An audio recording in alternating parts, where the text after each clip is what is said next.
Assalamualaikum warahmatullahi wabarakatuh. Perkenalkan, nama saya Vigo Amazanta, NIM 210501094. Di sini saya akan menjelaskan resume majalah Tempo. Yang pertama, daging pentolan PKS. Majalah Tempo 2 kali menerbitkan laporan utama pada Maret 2011 terkait kasus korupsi daging impor, main daging pentolan PKS, dan sekali lagi, daging berjanggut. Investigasi berlanjut ketika Yudi Setiawan mengungkap keterlibatan petinggi PKS dengan sejumlah suap pengusaha di Surabaya yang berada di penjara Teluk dalam Kalimantan Selatan. Tersebut menjadi pembocor dan mengungkapkan lebih luas dari Lutfi dan Fatana. Investigasi dimulai dari kedai kopi Hotel Four Seasons Jakarta, Januari 2011. Seorang importer daging mengeluhkan soal tata niaga pengadaan daging di Kementerian Pertanian yang merasa diperlakukan tidak adil. Jatah impor yang dia ajukan hanya sebagian kecil yang dikabulkan oleh calo. Saya diminta membayar untuk mendapat jatah impor yang lebih besar. Redaktur Eksekutif Tempo, Arif Zulkifli, menyetorkan keluhan kepada Kompartemen Ekonomi. Arif mencium ada cerita besar di balik keluhan, yang mana keterlibatan Partai Keadilan Sejahtera, partai yang kadernya memimpin Kementerian Pertanian. Salah satu importer yang menjadi sumber Tempo adalah Marina Ratna D.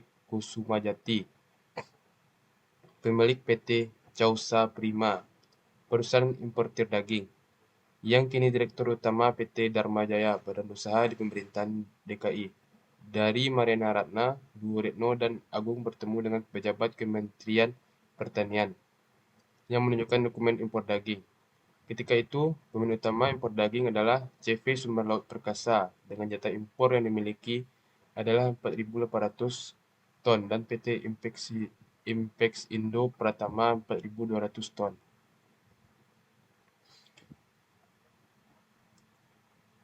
Milik Basuki Hariman yang menjadi Wakil Ketua Asosiasi Pengusaha Importer Daging Indonesia tahun 2003 sampai 2008. Basuki mengenal bekas anggota Badan Koordinasi Intelijen Negara lantaran diperkenalkan oleh Rozak Suwijo yang ketika itu berperan sebagai Direktur Pengelolaan Sumber Daya Alam. Basuki membantah kabar bahwa ia memiliki lobi khusus di Kementerian Pertanian. Basuki mengaku kenal dengan Rozak dan Suripto, namun Rozak dan Suripto menolak semua tudingan tentang permainan PKS di Kementerian Pertanian dan mengaku tidak mengenal Basuki. Dari Anton Sujasmin, Tempo mendapat kontak Yudi. Arif menghubunginya via telepon dan Yudi menjawab dengan memaki dan berbelah kesah. Yudi menyebut memiliki banyak bukti dari kejahatan antara Fatana dan Lutfi. Bersama Setriarsa, Arif bertolak ke Teluk Dalam. Di penjara, keduanya menemukan Yudi sebagai pemuda Tionghoa. Yudi ditahan karena tersangkut perkara korupsi pengadaan alat pendidikan di Kalimantan Selatan. Selain itu, ia juga terlibat dalam kasus pengumpulan Bank Jatim yang pada akhirnya pertemuan dengan Tempo Yudi membuka rahasia mengapa ia mempercayakan segepok dokumen penting kepada dua wartawan. Majalah yang kedua, Sim Salabim Jenderal Sim. Awal tahun 2012, panggilan dari nomor tak dikenal muncul di ponsel Wahyu. Seorang pria yang mengenalkan diri sebagai pengacara ada datang menarik soal korupsi di kepolisian yang nilainya ratusan miliar, kata si penelpon kepada Wahyu. Wahyu meminta sang penelpon membawa dokumen ke kantor Tempo. Dokumen itu memaparkan kronologi dugaan korupsi pengadaan simulator ujian SIM di Korps Lalu Lintas Polri. Kendala muncul ketika Tempo hendak memverifikasi dokumen tersebut. Si pengantar meminta uang 100 juta agar Tempo dapat dipertemukan dengan si pemilik dokumen. Namun Wahyu menolak.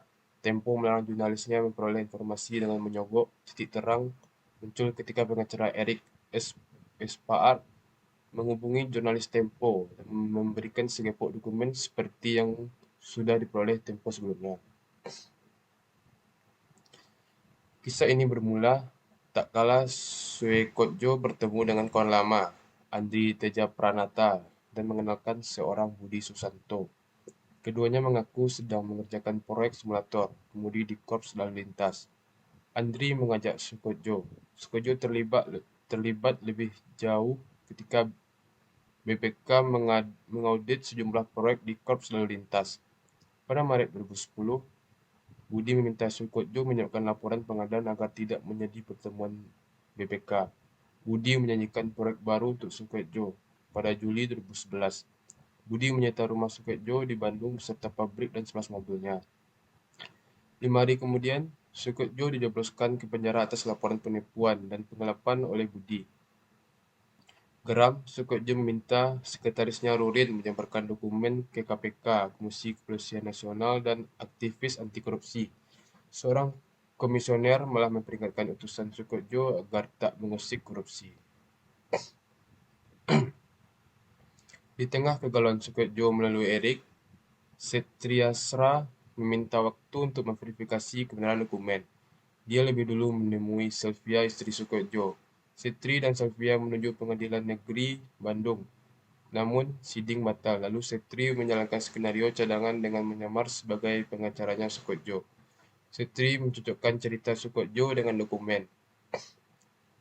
Setelah dokumen terserifikasi, waktunya meminta konfirmasi ke sejumlah nama yang dituduh. Antara lain Joko Susilo, Didik Purnomo, Budi Susanto. Majalah yang ketiga, Villa Liar Tinggi Jakarta. Dokumen setebal 200 halaman diperoleh oleh Cahyo Junaidi pada Maret 2007. Isinya nama-nama pemilik villa di kawasan Puncak, Kabupaten Bogor, Jawa Barat, sekitar 1.500 bangunan permanen yang berdiri di atas lahan konservasi. Di dokumen itu ada banyak nama petinggi militer. Nama lain adalah pejabat Orde Baru, semisal mantan Menteri Kehakiman, Woetojo Usman, sedangkan dari kelompok pengusaha tertulis nama King Yuno, pemilik King Plaza. Dokumen itu diperoleh Cahyo dari seorang pejabat Dinas Cipta Karya Kabupaten Bogor. Pejabat yang dikenal lebih dari 5 tahun itu gregetan karena pemerintah kabupaten mengobral izin mendirikan bangunan untuk villa di Puncak tanpa kajian dari instansi. Setelah beritanya dimuat koran Tempo, Sutioso membongkar sendiri villa itu. Cahyo melaporkan semuanya dalam rapat investigasi dan meneruskannya dalam rapat redaksi. Cahyo berangkat ke Puncak bersama dengan Remedi, seorang wartawan. Karena menimbang tak mungkin masuk ke Citamiang menunjukkan kartu PRS. Keduanya menyamar sebagai mahasiswa Fakultas Kehutanan Institut Pertanian Bogor yang sedang melakukan penelitian. Namun skenario ini gagal. Kemanapun keduanya pergi, ada tentara penjaga mengikuti mereka. Strategi berubah. Cahyo dan Renidi naik ke bukit sebelahnya, dan dari sana mereka meneropong Citamiang. Karena tak mungkin liputan dilakukan sehari, keduanya menginap di WTS. Dari sinergi atau dalam kurung WTS, mereka mengamati kebiasaan penduduk yang hilir mudik ke Citamiang. Cahyo memutuskan kembali menyamar. Ia menghubungi fotografer Arifudillah dan Nikmatul Huda. Cahyo merencanakan membuat pemotretan pranikah di Citamiang dengan berperan sebagai pemandu. Hari itu juga mereka naik ke Citamiang, dan penjaga memberi izin mereka naik ke atas. Mereka bergegas masuk ke kawasan villa. Tujuan pasti Villa Ranggananda, menurut dokumen yang dimiliki Wiranto. Di depan Villa Ranggananda terparkir kendaraan Toyota Alphard Silver bernomor B5512UN. Dari perempuan penjaga Villa Cahyo mendapat keterangan bahwa mobil tersebut milik Rugaya Usman, istri Wiranto.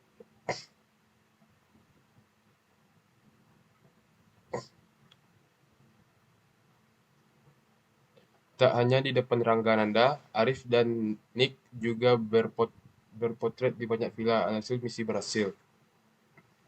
Dari sejumlah narasumber, Cahyo dan Remedi mendapat nama parabiong atau calo tanah yang membeli lahan milik petani dengan harga murah atau merebut tanah miliaran sebelumnya menjualnya kepada pemilik villa dengan harga yang berkali-kali lipat.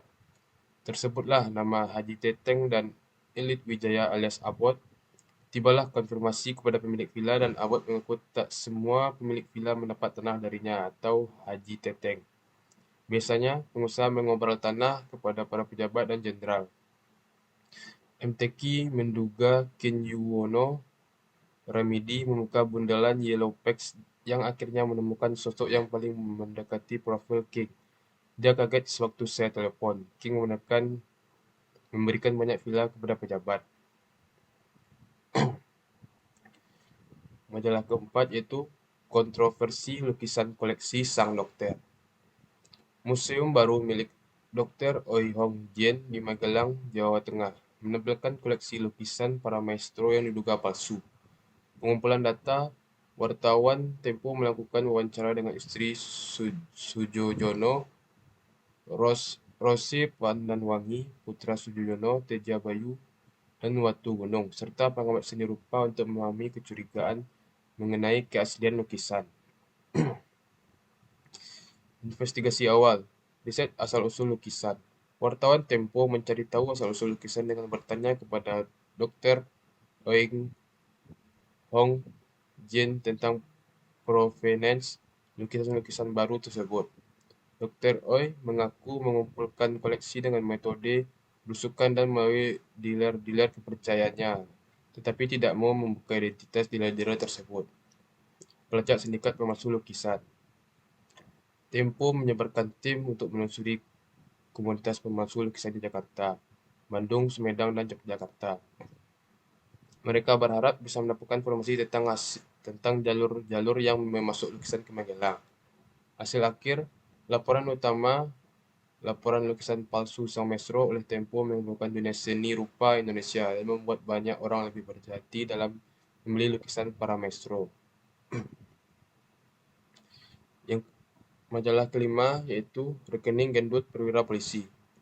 Pada Mei 2010, Indonesia Corruption Watch atau ICW mempublikasikan temuan tentang rekening mencurigakan milik belasan perwira tinggi kepolisian RI.